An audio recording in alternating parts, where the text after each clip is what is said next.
Hello, I'm here at the Googleplex in Mountain View, California talking to Google Vice President Marissa Mayer. Good afternoon and thanks for your time. Good afternoon, Stephen.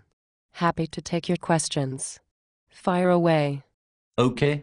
Google has come under criticism lately for stealing newspaper content. How do you plead? Whenever a new media is introduced, it puts pressure on what the atomic unit of consumption is.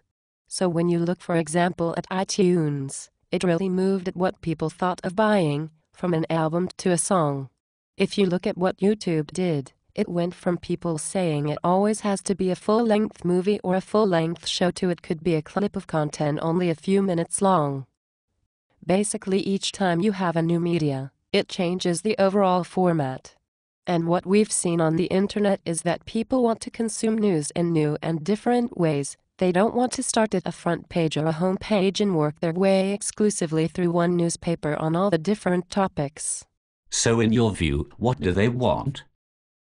Sometimes they want more viewpoints. Sometimes they want to arrive at a story on one particular topic. I think it's clear that the internet has challenged a lot of notions on how people want to consume news, and I think that's the nature of media. Is Google part of the problem or part of the solution? At Google, we've tried to be part of the solution. We send more than 1 billion clicks a month to newspapers. That's a significant amount of traffic. And in 2008, we've actually distributed more than $5 billion to publishers. So, how should newspapers adapt to the new realities that you have described?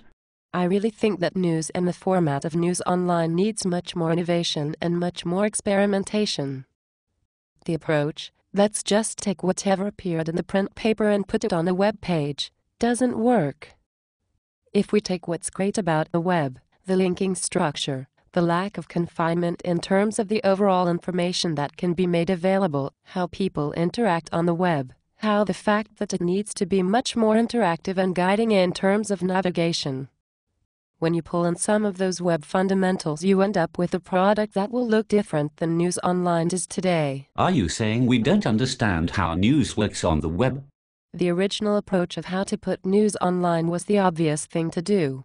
Let's take these stories that people are writing anyway, let's put them online and let's not change the format very much. And that generally worked. But as the web itself has changed, it's become much more interactive. It's become much more engaging. How much bandwidth people have, how fast the connections are, how much information they can consume in a day has changed radically since that approach was adopted. And news overall as a medium needs to respond. Food for thought. Thank you for your time, Marissa. A pleasure. Thank you, Stephen.